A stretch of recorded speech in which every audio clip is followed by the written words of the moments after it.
entrevista com um veterano PE. Hoje é dia 6 de junho de 2024. Boa tarde. Boa tarde. Qual o seu nome completo? Egon R. E qual é a sua data de nascimento e idade? 12 de setembro de 1935. Atualmente eu estou com 88 anos e 7 meses. Está quase nos 89. É. E qual era o nome de guerra e o número de guerra do senhor no quartel? Era 971. Em qual organização militar o senhor serviu? Que batalhão? No 1º Batalhão da Polícia do Exército, no Rio de Janeiro. A companhia e o ano que o senhor serviu? A 3ª Companhia, no ano de 1954. 54. E já era batalhão ou ainda era uma companhia? Era batalhão. Marechal Zenóbio da Costa chamavam. O senhor, qual era o seu posto ou graduação? O senhor era sargento, cabo, soldado, oficial? Eu cheguei a fazer o curso de cabo e passei. Entre 150 soldados, eu passei em 10º lugar. Mas não recebeu a divisa de cabo? Recebi. Ah, então foi cabo. E, não sei se é conveniente contar agora, provisoriamente eu exerci a profissão por um acontecimento de um dia no quartel. Nós estávamos num pequeno agrupamento e se aproximava um oficial e tinha um cabo no agrupamento, mas ele estava de costas para o oficial. E como eu fiz sinal a ele, ele não prestou atenção, eu dei o comando de sentido, que você sabe que isso no Exército é importante, o respeito ao superior. E 15 minutos depois me chamaram no comando, perguntaram por que e como, que iniciativa eu tive de fazer esse comando. Aí eu expliquei que havia observado que toda vez que vinha um oficial tinha que dar um comando de sentido, e eu tomei essa iniciativa, dei um sinal para o cabo, ele não viu, eu tomei a iniciativa. Diz ele, muito bem. Então, a partir da semana que vem, o senhor vai dar serviço de cabo. Eu ponderei com ele que... Mas eu não sabia nada, eu estou aqui há 90 dias. Aí diz ele, não faz mal, o sargento tal, você se apresenta para ele, ele vai te dar uma semana de aula, para você saber o básico, e lógico, não vai dar serviço de cabo externo, somente interno. E partida, sem o ganho, mas fui cabo durante cento e poucos dias. Depois eu fiz o curso e aí passei. Aí comecei a ganhar de 100 para 1000 moedas da época, que eu nem me lembro mais o que era. Tanto assim, de 100 para 100, de 100 para 1000. 10 vezes mais. 10 vezes mais. Aí valia a pena, né? Opa! E o senhor lembra o nome do comandante do batalhão? Sim, era o... Ui, agora deu um branco. Eu sei que o Eisenhower era o capitão Fritz e o irmão dele, Hugo, que tiveram passagem aqui no 23RI. Eu fui saber isso mais tarde por uma outra história que eu vou contar mais adiante. E era Eisenhower mesmo? Eisenhower. Aquele americano lá? Sim, exatamente. Até eu estranhei quando eu descobri, mas disse que era o sobrenome deles. Senhor Egon, qual é a cidade que o senhor residia quando foi servir? Aqui em Blumenau. Qual é a sua origem étnica? O senhor é descendente de italiano, japonês? Por parte de mãe, da qual eu levo o sobrenome, alemão. Já por parte de pai, seria portuguesa. Senhor Egon, e a vida antes de servir, o senhor já tinha alguma profissão? O senhor já estudava? Que cursos o senhor já tinha naquela época, quando foi lá para o quartel? A minha instrução escolar é muito pobre. Eu fiz em Londres, onde eu nasci, o 4º ano primário e depois tinha 2 anos que eles chamavam de complementar. E esse complementar era com a finalidade de você não precisar fazer depois o exame de admissão para entrar no ginásio. O senhor já tinha alguma profissão quando foi? Sim, né? aí Já quando eu vim já de sabia Londres... datilografar, ou era mecânica, essas coisas? Nada, Não? nada. Colono... Sabia usar a enxada e a pá? Já meu avô trabalhava com pedras, fazia pedras de afiar, rebolos e essas coisas, e aí a gente tinha que pegar a manivela para girar o coisa, para lá tornear, mas isso era o que sabia fazer extra. E aqui eu vim trabalhar, que a tia que me trouxe para Blumenau, o marido dela tinha um cartório da família Nóbrega. Mas não era o seu João Gomes da Nóbrega, esse era o irmão dele, era o seu Oswaldo Gomes da Nóbrega, que lá na prefeitura velha eles tinham embaixo, era o tipo de um porão onde ele tinha o escritório dele. O que ele fazia? Autenticava os livros fiscais da época. E aí o outro tio, que trabalhava e era secretário da Estrada de Ferro, todos os dois eram casados com irmãs de minha mãe. Era secretário da Estrada de Ferro. E este me levou para lá. Então eu fui trabalhar na secretaria com ele como office boy. E ali eu fiquei até setembro de 53. E o seu Ariano Birger abriu a primeira loja de Blumenau, que se chamava Camisaria Birger, na 15 de novembro, aí eu trabalhei com o seu Ariano até ir ao exército, 28 de dezembro. E qual foi a profissão, a sua principal profissão ao longo da sua vida? Bom, a qual eu trabalhei 34 anos foi como vendedor, que eu, quando saí do seu Ariano, eu disse que eu nunca mais queria ser vendedor. O senhor foi representante comercial da RACO, é isso? Isso, exatamente. Seu Egon, naquela época, como era o processo de seleção dos jovens para servir? Como eram escolhidos? E tinha alguma prova, algum teste físico, inspeção de saúde? Não. Quando me apresentei no 23RI, isso foi nesse período aí de setembro a dezembro, como sempre, é um sargento que faz esse trabalho, perguntou se eu tinha alguma pretensão de algum lugar para servir. Como eu tive um primo que serviu antes na PE, ele é 4 anos mais velho do que eu, ele me disse, Igor, vai para a PE porque vai ser uma escola. Aí eu disse a ele que eu queria servir na PE no Rio de Janeiro. Aí ele me olhou de cima e embaixo, eu era um magrelão, pesava 70 e poucos quilos, por 1,81 m, imagina, mas ali tinha um bocado de músculos. Ele, então tá certo, PE de Porto Bem grande. E assim eu fui selecionado para ir servir na PE. O senhor sabe que lá eles nos chamavam todos de Catarinas, né? Sim. Por quê? O senhor tem ideia por que eles Sim. chamavam por esse nome? Sim, porque isso foi cantado em versos e prosas. Por quê? A disciplina que eles exigiam era muito rígida. E o soldado que vinha do Santa Catarina, Paraná, vivia alguns também, Rio Grande do Sul, não me lembro que tivesse algum conosco, mas Paraná, Santa Catarina. Eles eram obedientes e procuravam executar isso ao pé da letra. Tem uma passagem no Palácio Guanabara que veio o presidente do Líbano, isso anterior à nossa incorporação, mas nos foi contado. O presidente do Líbano, ao entrar no palácio, viu que lá tinha 2 soldados plantados na porta. Pareciam umas estátuas.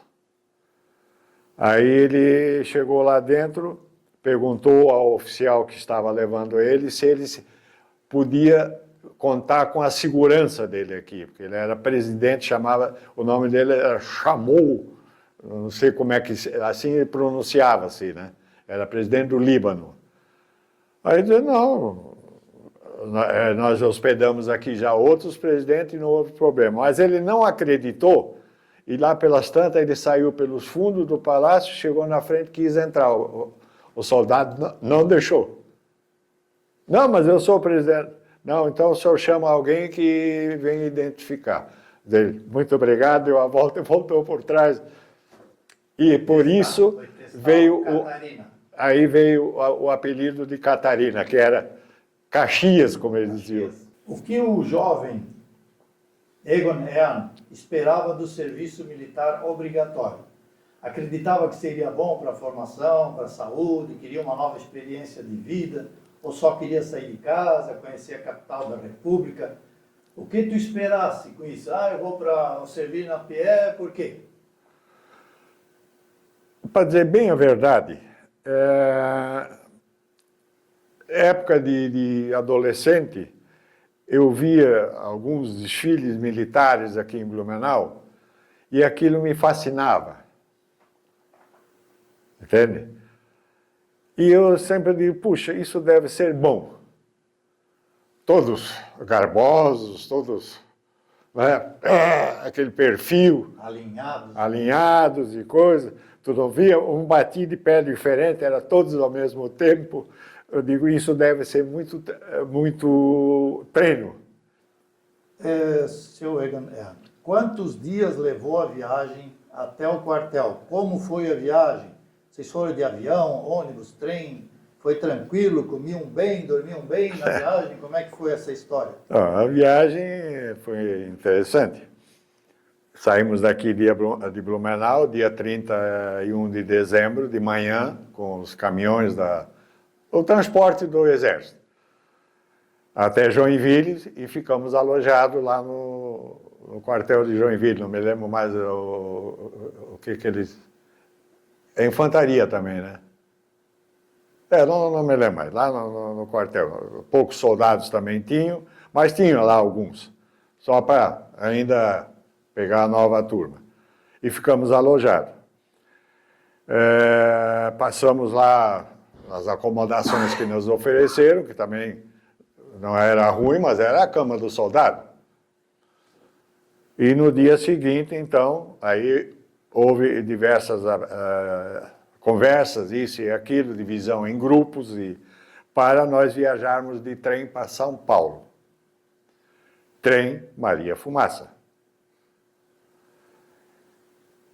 Onde aconteceu vários episódios, entre o que está aqui na minha frente, que você ia perguntar, não sei se eu posso adiantar. Um soldado que era o motorista me ofereceu essa manta. Eu digo, pô, mas isso é do Exército? Não, isso é minha, mas eu não vou entregar, eu tenho mais outra lá e tal. Eu digo, pô, mas você afanou? Não é bem uma negociada que eu fiz aqui dentro. Eu digo, bom, se me pegar, o máximo que eles podem fazer é me tirar a manta, né? O que não aconteceu, que eu tenho ela até hoje. E essa manta me foi muito útil na viagem do trem. Então, no assento, sentavam 2 pessoas de cada lado, 4. Um amigo meu aqui, o qual eu jogava no juvenil, que ele me levou ao juvenil do Palmeiras, e mais influenciado pela Estrada de Ferro, porque lá 90% do time do Palmeiras trabalhava na Estrada de Ferro, né? Inclusive o famoso Teixeirinha. E o que nós fizemos? Eu deitei um período debaixo do assento e ele em cima. E eu embaixo, essa manta me foi muito útil. Então essa manta tem quantos anos hoje? Bom, isso foi em 54, 70 anos, né? Só tem alguns furos, mas ainda... não, isso pelo uso aqui. Ainda dá para usar? Sim, sim. No caso de... Não sei se ela aquece, mas eu acho que sim, porque isso é lã, né? 70 anos. Que capricho, hein? Sim. Então, isso é uma lembrança. Sim. E a comida era boa na viagem também? Assim? Bom, fomos acordar lá em Lapa.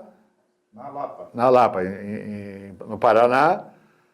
E, lógico, jovens, o apetite e a fome estavam grande. Aí já começou a ordem ali, cada vagão descia num ponto que já estava lá os diversos postos, como é no exército, de abastecimento. Aqueles tambores com leite, com café, um pão, uma bengala desse tamanho com queijo e marmelada, que era o queijo, porque é fabricado em Lapa, né? Lá é uma região leiteira, né? Lá, naquela altura, você comia até aquilo se não tivesse outra coisa, mas imagina um queijo daquele com goiabada e um canecão de café com leite. Foi um senhor, e se quisesse repetir, podia repetir, porque tinha vontade, né? Porque eles sabiam que os jovens chegavam famintos. E de lá fomos até São Paulo, não bem na capital, não me lembro mais, mas foi uma cidade do interior, onde ali pegamos um trem elétrico e dali sim fomos até a Estação da Luz. E da Estação da Luz pegamos então o trem elétrico e chegamos no Rio de Janeiro em 5 de janeiro.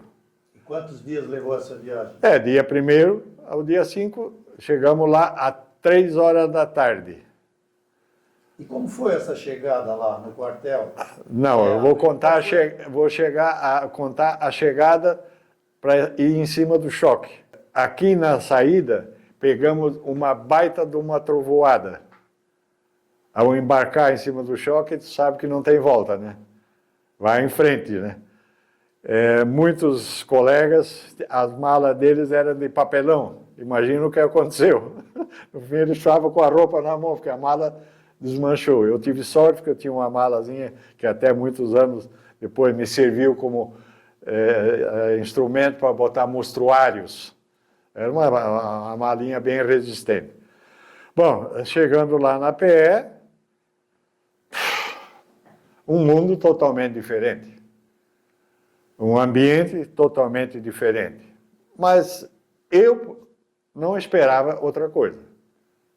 Isso já por conversas que eu tive com outros, esse meu primo, e na recepção teve 2 pessoas que eu conhecia aqui em Blumenau. Um chamava-se Horst Kuhn e o outro Horst Passow.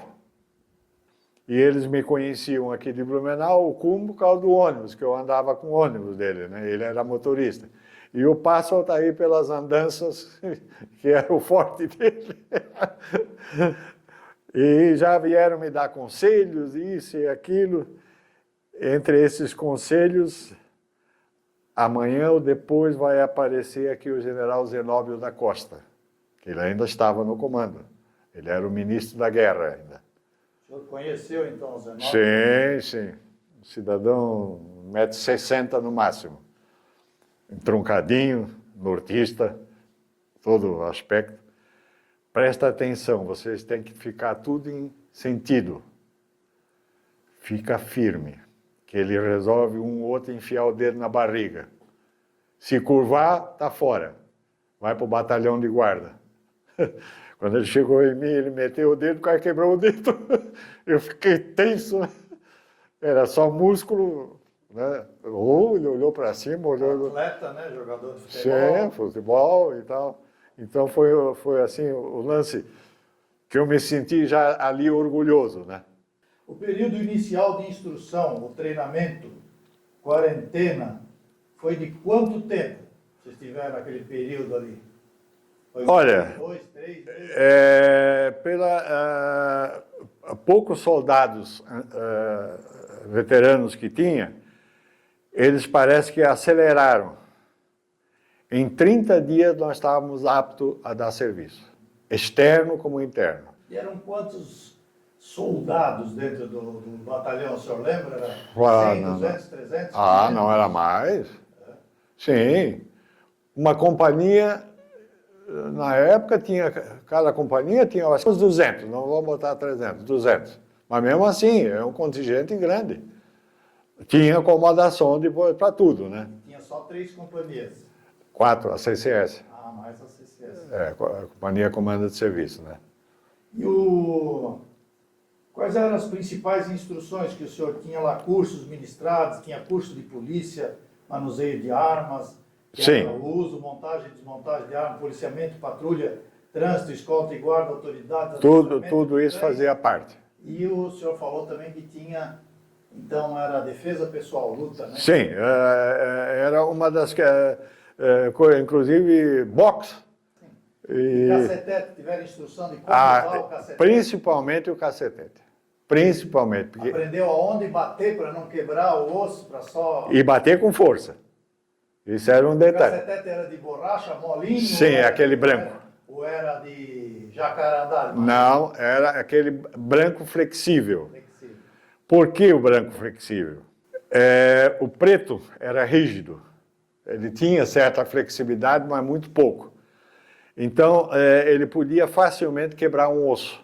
Eu não sei se é momento, mas teve um lance meu com um soldado que eu bati, quase matei. Peguei aqui por cima da cabeça. Ele derrubou o rapaz que era um recruta, eu já era cabo, né? E lá na Central do Brasil. E saiu correndo, eu saí atrás dele e dei, né? Não pelo coisa, ele caiu no trilho do bonde e o bonde passou a 50 centímetros da cabeça dele. Puta, aquilo é... E era um outro soldado? Eu peguei pelo... Assim, ó, botei nas costas e levei ele para dentro. Pô, chegou lá dentro, porque Mas agora ele era um PE, era do VGP? Não, ele era de outra unidade. Porque você sabe que a missão era de soldado, de exército para exército. Tanto é que nós não era nada estimado pelos outros, né?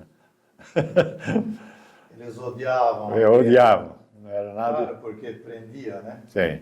E o senhor, nesse período de adestramento ali, aquela quarentena, o senhor chegou a tomar aquele famoso chá para acalmar os hormônios masculinos? Aquela idade de 18 anos. Tinha um chazinho também lá, é? Não contaram a noite que deram o chá. Não falaram. Tomou-se. Mas não adiantou, acho que muita coisa, porque os hormônios... Como a tal da injeção. Não sei se no tempo de vocês davam uma injeção que a ampola era mais ou menos da grossura do meu dedão. A agulha era enorme. Aí na fila, mas era um gordão e um carioca pequenininho. Parecia o nosso tenente, assim. Mas pequenininho era a musculatura. E os dois fazendo palhaçada na fila, na minha frente. Quando chegou perto, o gordão começou a ficar quieto. Aí o pequenininho disse, ele tem medo da injeção. Eu digo, então deixa ele comigo. Como? Eu digo, não, deixa ele comigo. Porque eu tinha visto a outra companhia tomar antes, né? Quando chegou perto, eu ganchei ele por trás e digo, dá-lhe, tenente. Ele, tchuf! Desmaiou. O cara desmaiou. Eu acredito. Porra, aquilo era doído. O medo faz coisa. O carioquinha não, o outro pequenininho tomou, mas foi. Mas aquele baita homem desmaiou. Mas também era doído fazer uma bola no braço, né? E essa injeção era para quê exatamente? Era para... É para tudo quanto era doença. Era tudo já. Era para tudo quanto era Era doença. de óleo, uma injeção de óleo. Sei lá. Benzapem, não sei o que, Zetacil. Aí eles depois mandavam passar na enfermaria para botar uma compressa. Qualquer coisa que a gente tinha era essa injeção. Era essa injeção. Pegava gripe, era essa injeção. Aquela injeção. Pegava uma doença venérea, era essa injeção. Aquela injeção. Tudo. Ela era bem escura, né? Essa aqui, ó, a cor da cadeira, assim. Me diz uma coisa, a alimentação do rancho era melhor que a da sua casa? Qual era o pior cardápio que o senhor lembra que tinha lá? Era cobra ensopada? Não. Frango dinamitado, alguma coisa assim, não? Não. Era boa a comida? A comida a gente não podia queixar. Lógico, a base era feijão com arroz, mas tinha os dias de macarronada, aí eles faziam um outro prato lá com uma porção de verduras.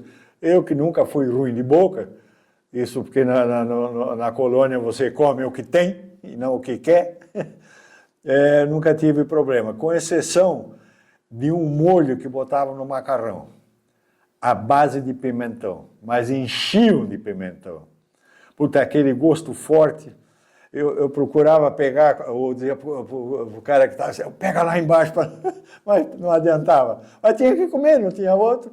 Mas era nutritivo, era bom, não dá para... O café da manhã era ótimo, a janta à noite era quente de novo. Tinha muito pão ou não tinha? Sim, tinha O pão era bastante. grande, de 100? Sim, era aquelas baguete, mas era bom, não dá para... Nunca passei fome e nada me fez mal.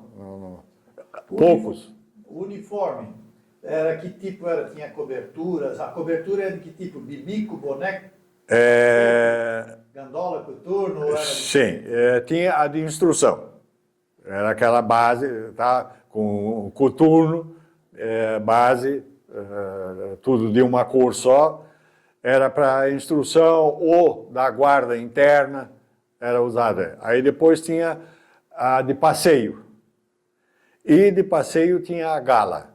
A gala nós usávamos no Ministério da Guerra e no Palácio do Governo. para tirar a guarda? Sim, e fazer o trânsito. Nesse lugar era de gala.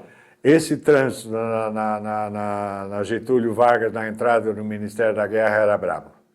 Eu sei que os primeiros que eu fiz, eu me vi amarelo, né? Lógico, eles obedeciam, né? Mas eles vinham com velocidade até em cima de você, né? Numa dessas, eu vou ficar em cima de um carro desse, mas eles não iam. Certo para encagaçar o soldado, sei lá. Mas era bom, era uma das guardas que eu gostava de fazer. As armas que vocês usavam lá, o que que era? Tinha pistola, cacetete, fuzil, Raro, metralhadora? tivemos instrução com tudo isso. Metralhadora, aí apareceu uma tal de INA. Antes tinha uma outra, aí veio a INA, que tu dava uma rajada com ela, tinha que jogar no chão, porque ela esquentava, desgraçada. Mas era só porque nunca se usou.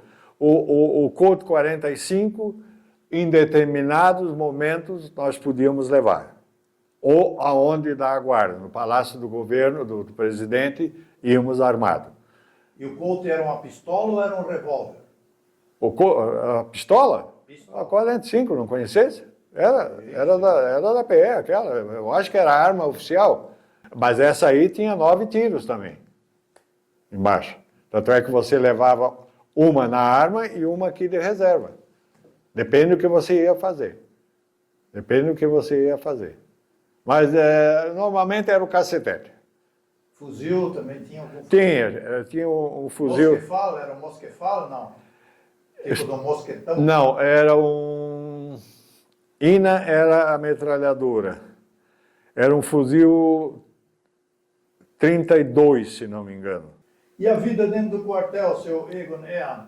Havia TV, Grêmio com jogos? Qual era a atividade de lazer durante a folga dentro do quartel? Havia alguma atividade divertida, como jogar futebol, fazer alguma coisa? A TV foi a surpresa, porque eu não me lembro de ter conhecido ainda aqui em Blumenau a TV naquela época.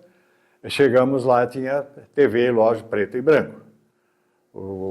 A imagem cheia de chuvisco e coisa, mas é o que tinha. Em cada alojamento tinha uma TV que em determinados momentos podia ligar, enquanto não se ia dormir, ficava lá a TV, né? E, em dia de folga, passava uma ou outra vez uma partida de futebol, né? Mas era raro. Na época não tinha Globo ainda, era Tupi, não sei o que, era essas, mas tinha. E a parte esportiva, então, do que você gostava de fazer. Eu ainda naquela época não pratiquei basquete, eu só praticava futebol e na escola aprendi voleibol. E a vida fora do quartel, seu Egon? Um Catarina fazia o que durante a folga? Ele ia namorar, ia nadar no rio, na represa, no mar, na praia, passeio, no mar. visitas, E ia lá, conhecer a cidade? principalmente no arpoador. No Copacabana, não sei, a gente se sentia um pássaro fora do ninho.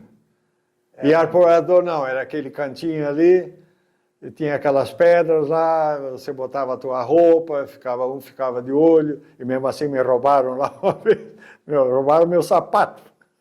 E aí? Eu passei aqui, Jacarepaguá, e eu ia, Corcovado, tudo ali na Quinta da Boa Vista era muito bom, no São Cristóvão, que era lá os nordistas, que as feiras e aquilo. Então a gente ia lá para conhecer. Eu e o Buzzarello, nós éramos inseparáveis. Esse amigo que eu falei, que é o ginásio do Vasto Verde, tem o nome dele. Esse é o Nelson Buzzarello. Eu morei numa pensão dele depois e nós éramos o juvenil do Palmeiras junto, e ali que nós nos conhecemos. Jogaram juntos. E ficamos amigos até ele morrer, né? E quando vocês saíam do quartel, tinha que sair fardado ou podia ser paisano? Não, era fardado. E vocês trocavam roupa para paisano depois, escondido, não? Olha, eu fui poucas vezes paisano. Uma outra vez, mas eu digo, eu não quero ser preso aqui, porque aí se me pego, eu sou preso, né? Então eu saí poucas vezes paisano. Uma outra vez, se me convidassem, por exemplo, porque tinha amizade com esses cariocas, né? Então, no Vasco da Gama, por exemplo, lá, eu tinha um paisano lá, por causa desse amigo que eu fiz ali. Guardado lá? Sim, estava lá. Um dia eu chego lá, quando eu saio do treino, porque eu fui treinar lá, quem estava com o meu uniforme é Ademir Menezes, aquele queixada, que era centroavante da seleção de 50. Estava ele menor do que eu, imagina como é que ele estava lá dentro, fazendo farra, com a minha farda. Mas lá, Sabará, toda aquela gente eu conheci, Barbosa, né? E eu tive um bom entrosamento, porque esse rapaz era juvenil do Vasco, que serviu ali comigo.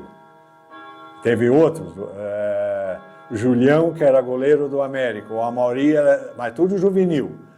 Por causa das Olimpíadas Militares, eles serviram para... E o senhor lembra o nome de alguns amigos que foram daqui para servir lá junto com o senhor? O senhor lembra o nome? Sim. Falar o nome de alguns? Assim? Sim. Isso é questão de camas. Tinha dois rapazes de Lages, um chamava Vonei Ribeiro, o outro chamava Lima. Aí tinha um outro rapaz na outra cama do lado, um rapaz de Birama, Gerhard, não soube o nome, e tinha um terceiro, um coloninho, acho que era lá de Presidente Getúlio. Esse foi a vítima de levar um tiro aqui, do colega. Ah, ele morreu lá? Morreu lá. Era da tua companhia? Sim, ali do lado. Vizinho de cama? Vizinho de cama. Aí o Nelson Buzzarello e outros lá, que a gente tinha... Tem mais daqui? De Blumenau, tinha mais alguém daqui? Sim, tinha o teu sogro, Wolfgang Enders, que trocaram o nosso sobrenome. Conta uma história, conta essa história que... Mas isso na hora de embarcar no trem nós descobrimos. Já em Joinville? Sim, em Joinville. De repente chamaram Egon Enders. Eu não me mexi, né? Eu digo, deve ter outro Egon, né? Aí o cara, Egon Enders, quem é? Eu digo, eu sou Egon Enders. Aí o Wolfgang lá, eu sou Wolfgang Enders, mas está o Wolfgang Enders aqui. Aí foram lá, fizeram outra... Não, porque tinha que ter a identificação, né? Aí trocaram lá na hora, arriscaram, botaram por cima. Mas isso foi uma falha. Mas aí tinha esse rapaz. E lá vocês chegaram a ter Sim. Infelizmente a enchente de 83 acabou com todo o meu estoque de fotografia, muitas tiradas por ele, porque a gente não tinha máquina fotográfica. Ele era fotógrafo do PIC, eu acho, né? Justamente essa vem a história do tenente, se eu posso contar depois, não sei. Pode contar agora, se quiser. Após a morte do Getúlio, eu estou passando por trás do alojamento dos oficiais, que tinha o restaurante deles, o refeitório, que não era restaurante, refeitório, e do lado um dormitório que muitas às vezes dormiam, outras vezes não, e às vezes se reuniam ali, que tinha uma salinha. E tinha o tenente de investigação, que se chamava Tenente Saldanha, um homem de estrutura mediana, magrinho, mas muito competente. E bravo? Não era bravo. Não era bravo. Eu tive pouca... Mas o Wolfgang sabia porque o Wolfgang era o fotógrafo. Quando ele precisava fazer uma perícia, o Wolfgang tinha que ir junto. Ele tirava as fotografias. Então, ali eu mais ou menos sabia quem era ele. E quando eu estou passando ali atrás, era nos fundos onde era a garagem ali, aí um oficial perguntou: Saldanha, você fez o exame no corpo do presidente? Sim. Diz ele: fiz. E qual é o teu resultado? Ele ficou quieto, daqui a pouco ele disse: capitão, aos senhores todos, para responder, eu tenho que fazer 2 perguntas. Pô, então faça. Getúlio era canhoto? Bom, que nós soubemos não. Muito bem.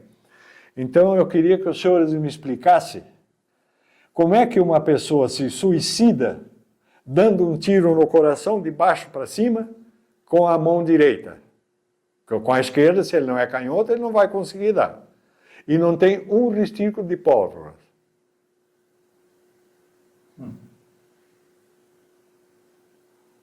É. Então, ele fez essa perícia, não? Lógico que ele fez. E depois vem a sequência. Uma semana ou 14 dias depois, nós sabíamos mas quem era, o guarda-costas particular do presidente Gregório foi acusado de ter matado, porque foi lá no Palácio do Catete. Eu ia entrar naquele dia de serviço de novo. Quando às 3 ou 4 horas da manhã tocou o alarme, Deus nos acusa, ninguém sabia o que era. Né? Também me chamaram, bota o teu traje de gala, pega uma arma com munição, o sargento vai lhe dar e te apresenta para o sargento tal. Eu botei a roupa, não sabia nem o que ia acontecer. Né? Me apresentei, ele já estava uniformizado também, eu digo: sargento, tá bom? Era um sargento que eu me dava bem com ele, né? Fiz algumas patrulhas e coisa com ele. Mas eu: opa, é você? Eu digo: sou eu. E qual é o... Não sei dizer. Nós temos que nos apresentar para o capitão João, que era o capitão da nossa companhia. Tenente, não era capitão, era tenente. O capitão era o tenente Salomão. O comandante era o tenente Salomão. E nós temos que nos apresentar para ele. Tá bom, vamos lá, se apresentamos. Ele não disse nada, somente sigam-me. Fomos atrás, o carro dele estava atrás de um Galaxy enorme que ele tinha. Na época era Studebaker e Galaxy. Mandou embarcar, ele sentou na frente, o motorista da PE lá. Fomos direto para o Palácio do Catete, não sabendo o que ia acontecer. Chegamos lá se apresentou, acho que já sabiam, né, que a guarda era da PE lá. Ele entrou, foi direto nos aposentos do Gregório.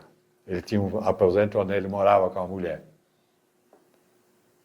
para levar o Negrão preso. E aí? Porra, eu olhei e digo: caramba, o que está acontecendo? Um olhou para o outro, o tenente sabia, né?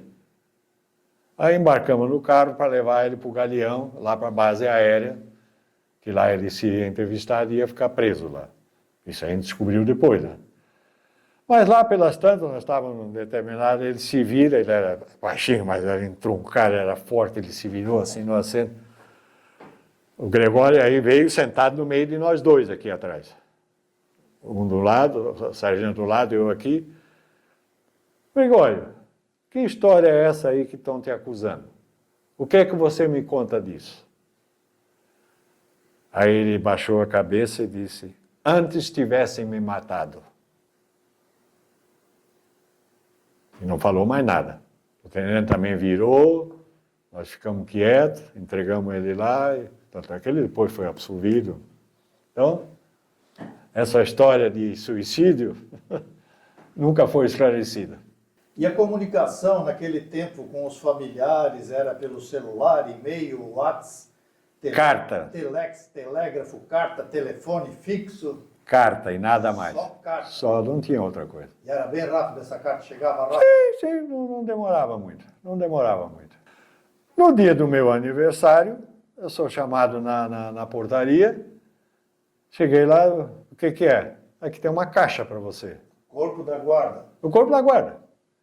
Aqui tem uma caixa para você. Quem é que trouxe? A Varig. Uai? A Varig? É. O que é? Não sei. Assina aqui que recebesse, então. Porra, eu fui para o alojamento, abri. Sabe o que tinha dentro?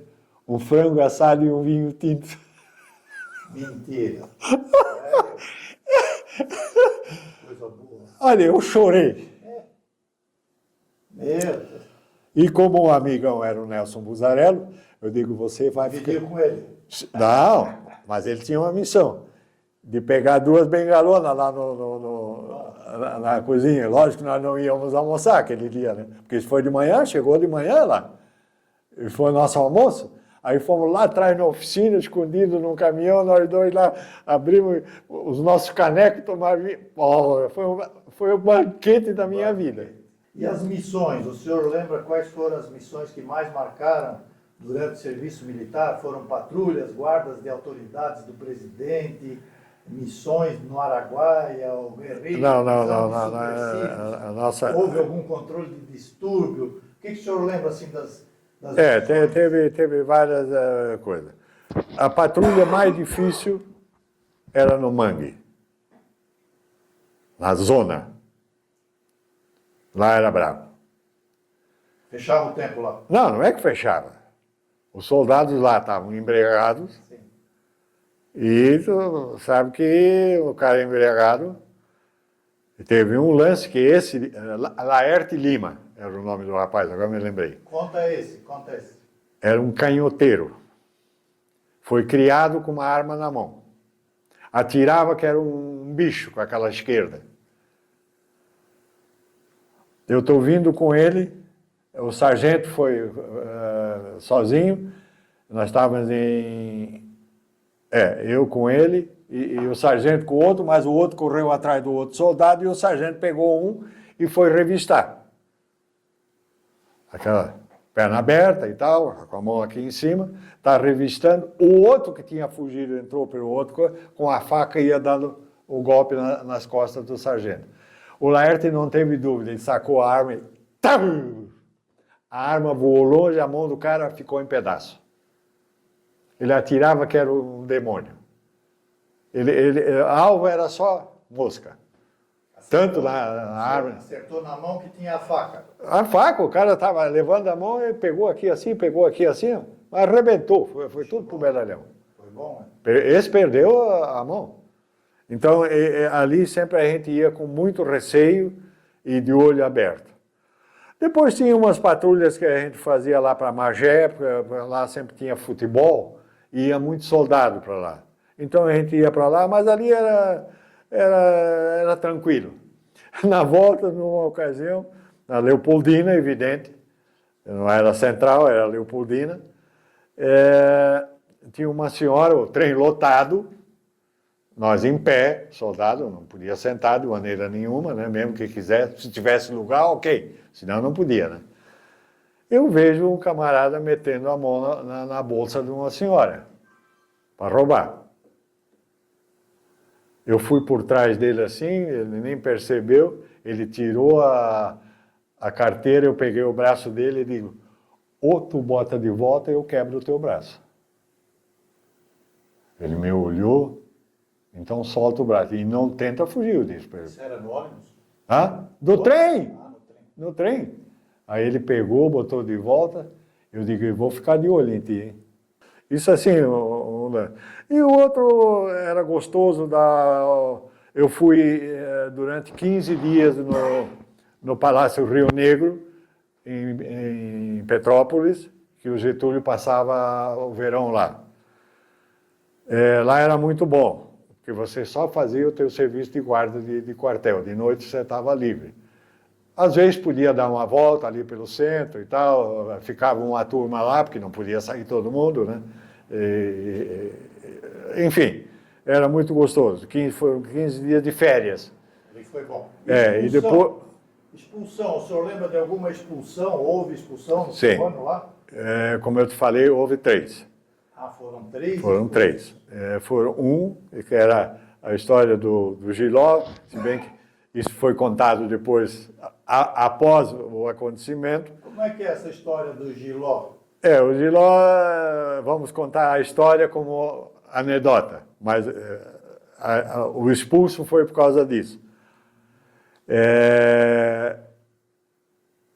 Todo mundo falava no Giló, comia o Giló, comia o Giló. Um belo dia de manhã, o comandante, a tropa informa. Tropa, esse é o termo que mais se usava, né? Tropa informa, ele diz, olha, tem um negócio aqui que nós temos que esclarecer hoje.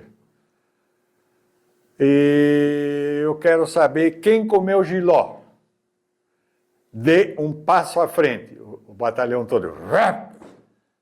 E ficou um para trás.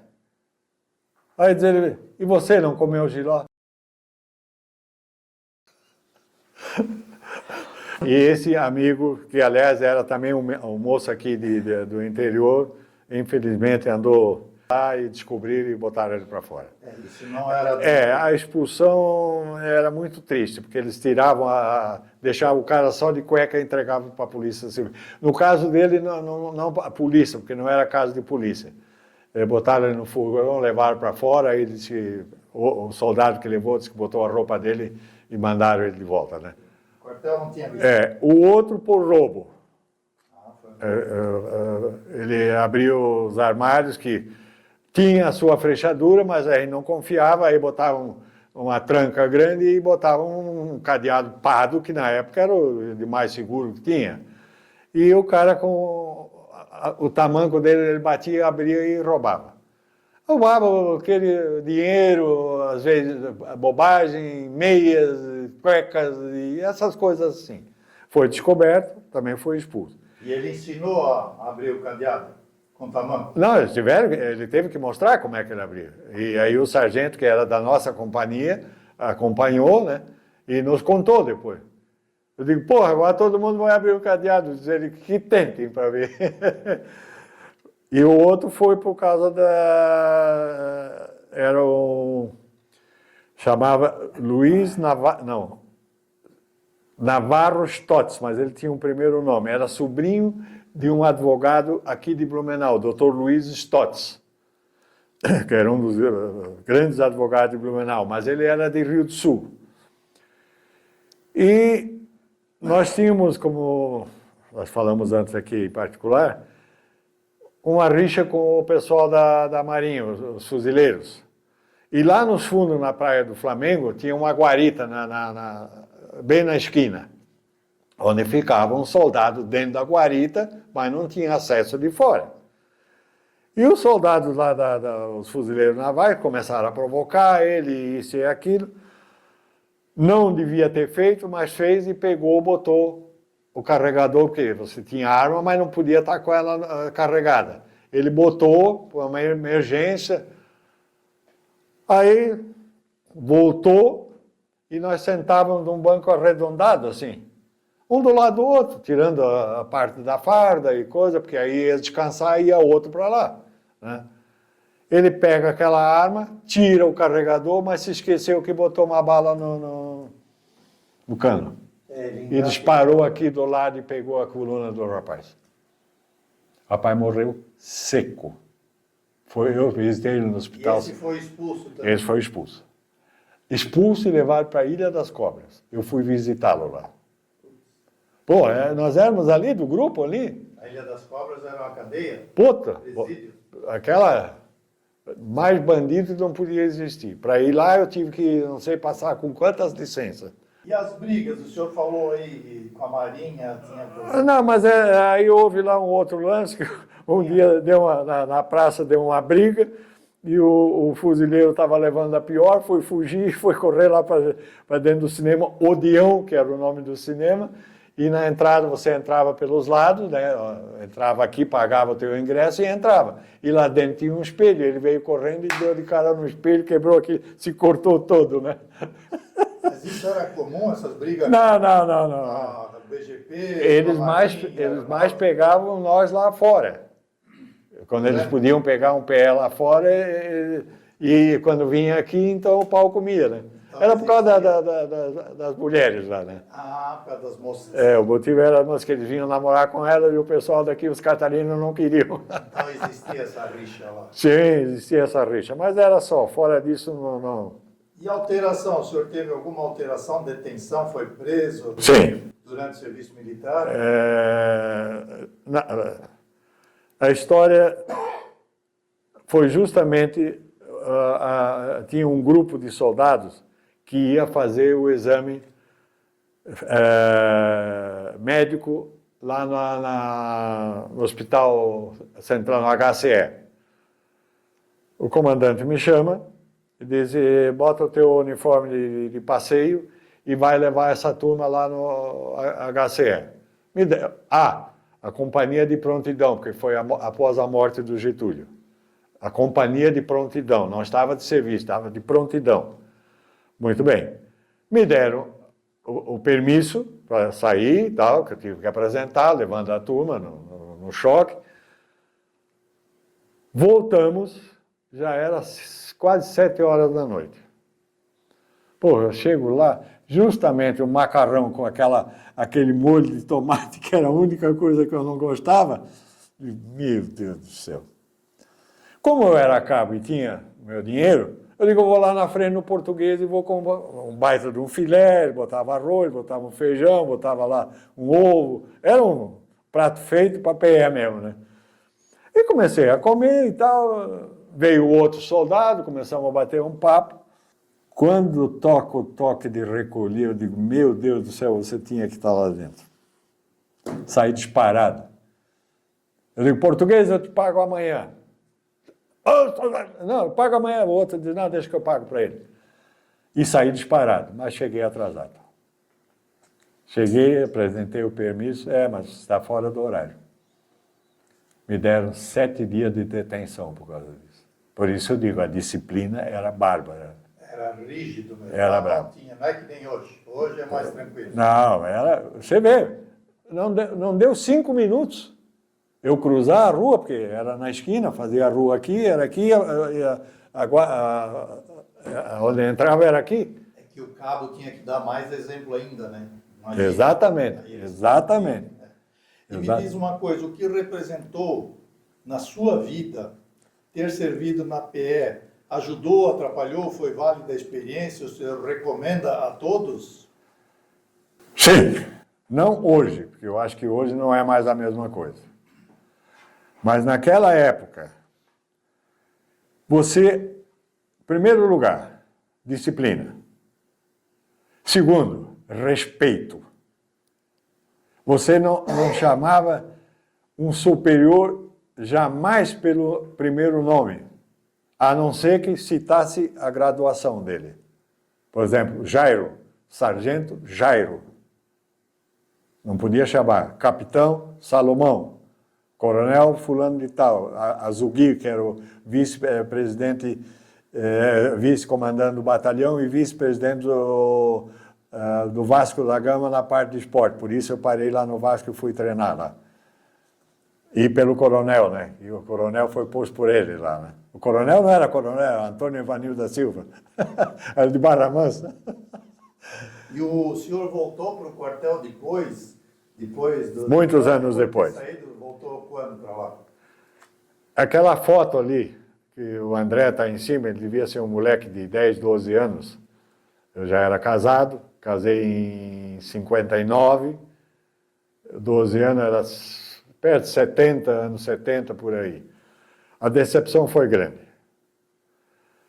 A limpeza era um dos pontos primordiais, não podia ter um palito de fósforo que fosse. Mas isso nos anos 70, o senhor voltou lá e já estava feio assim. Já estava avacalhado. Já não era mais tão caprichado. Não, que já tinha outros quartéis, já tinha, acho que Brasília já tinha Eu acho que já tinha. É 64? 60 Brasília já tinha PE. Então já tinha. 64 foi inaugurado o batalhão. Apesar de os últimos comandantes, não sei ali, porque aí eu não perguntei no dia se um dos nossos oficiais, o Tenente Bente Miller, chegou a ser comandante da PE depois. Era uma pessoa muito bacana. Com esse eu também tenho uma passagem interessante por causa da granada, para o curso de cabo. Não sei se é conveniente contar agora. Sim, o senhor pode contar sobre essa granada. Eu não tive nenhuma aula sobre granada. Todas as armas eu tive, defesa pessoal, para fazer o curso de cabo. Toda vez eu estava de serviço, que eram poucos cabos, então às vezes extrapolava o 48 por 24. Mas tinha que ter guarda, o cabo. Porra, de tarde às 3 horas tem a prova da granada. E eu não sei nada da granada. Eu sei que é uma arma perigosíssima. Liguei agora. Eu saio do rancho, encontro o Tenente Bente Miller. E ele era o instrutor dessa arma. Me apresentei. Ele falou, não, soldado, o que deseja? Digo, tenente, hoje à tarde nós temos a prova de granada. Sim. Tenente, eu não tive nenhuma aula. Mas por quê, diz ele? Digo, tenente, o senhor vê o meu serviço, cada vez que eu dava uma aula, eu estava em serviço. Ou estava no Palácio do Catete, estava no Ministério da Guerra, ou estava aqui. Eu nunca estive no quartel, mesmo que estivesse aqui, aí ainda poderia assistir a aula, né? Como cabo, podia ter assistido. O cabo trabalhava mais, né? Sim, lógico, trabalhava mais. Aí disse, vem cá. Aí foi lá onde eram as armas, lá tinha uma tábua larga assim. Ô, sargento, não me lembro mais quem era uma daqueles subsargento lá. Subtenente. Não, subtenente, ele tinha... Sargento depois vai a subtenente. É esse aí. Me bota uma granada, botou um manto, sei lá. Ele presta atenção, eu vou desmontar essa granada e você vai montar ela depois. Puta merda, será? Ele começou, tirou primeiro o anel, depois lá o pino. Eu digo, vou ter que prestar muita atenção. E ele foi colocando a ordem que ele foi desmontando. Eu digo, vai ser fácil. Quando ele acabou, ele fez assim, ó. Sacanagem. Caramba, aí me deu uma tremedeira. Eu digo, não, peraí. São duas caixas, duas cascas, né, que a gente dizia. Ela é encaixada uma na outra. Esse é o princípio. Eu vi, quando ele tirou a de cima, a de baixo tinha todos os encaixes. Eu digo, é essa sequência que eu vou ter que fazer. E não deu outra. Eu peguei a coisa e comecei. Aqui não serve, mas serve aqui, foi. Botei o pino, botei o anel, não tinha as espoletas, né? Nem pólvora lá dentro. Pomba, isso é para fazer em 3 minutos?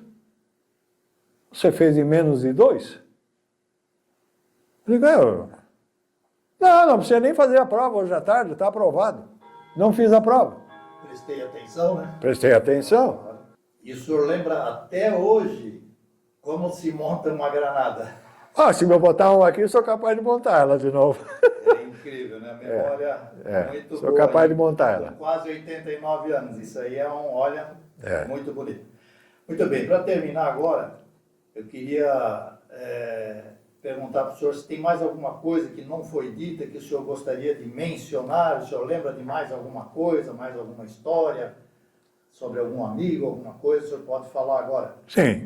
O coronel em particular, e formamos uma amizade tal que em treinos lá do nosso time de futebol, que era para ser 1º de maio, ele viu eu treinar. Eu jogava de centroavante naquela época, né? Aí depois, ele também jogou, estava jogando, né? Ele estava treinando porque ele ia fazer parte da equipe, né? A gente, a nossa, misturado para dar uma equipe com um pouco de mais experiência, né? Éramos tudo juvenil, na faixa de 18, 19 anos. 18, 19 anos, porque estourava em 19 para 20 e aí não era mais juvenil. Ele um dia chegou para mim e falou, quinta-feira é a nossa folga. Tu não queres ir lá treinar conosco? Nós temos um treino lá no Vasco. Eu digo, pô, não, vai lá, pô, já tem até o paisano lá, vai lá. Vasco da Gama. No Vasco da Gama, lá em São Januário. Eu digo, porra, coronel, Bussarella, você vai, pô. Bussarella era um incentivador meu, né? Vai, pô. O senhor tem uma foto disso, né, de vocês lá? Sim, mas isso anos depois. Lá na PL tinha, mas acabou com a enchente estragando. Aí eu fui lá.